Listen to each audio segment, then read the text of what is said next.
அஸ்ஸலாமு அலைக்கும் வரஹ்மத்துல்லாஹி வபரகாத்துஹு. நபிகள் நாயகம் ஸல்லல்லாஹு அலைஹி வஸல்லம் அவங்களுடைய தொடர்ச்சியான வரலாறு இன்ஷா அல்லாஹ்.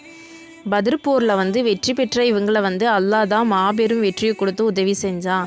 அதனால் முஸ்லீம்களுக்கு மேலே மதிப்பும் மரியாதையும் பயமும் உள்ளூர் வெளியூரில் இருக்கக்கூடிய எல்லாத்துக்குமே இருந்துச்சு. இது யூதர்களுக்கு வெறுப்பாக இருந்துச்சு, ரொம்பவும் கோபமாக இருந்துச்சு. அதனால் வெளிப்படையாகவே அந்த முஸ்லீம்களை எதிர்க்கக்கூடியவங்களாக இருந்தாங்க. யூதர்களில் கஅப் இப்னு அஷ்ரப் முஸ்லீம்களை பெரிய எதிரியாக இருந்தாங்க. முஸ்லீம்களோட 3 பிரிவில் கைனுகா கிளையினர் ரொம்ப கெட்ட கூட்டமாக இருந்தாங்க. மதீனால இருந்தாங்க இவங்க சாயம் போடுற வேலை, இரும்பு பட்டறை வச்சுருந்தாங்க, பாத்திரம் செய்கிற வேலை என பல தொழில் இவங்களுக்கு இருந்துச்சு. இவங்க அதிக அளவில் போர் சாதனங்களும் இவங்க கையில் இருந்துச்சு.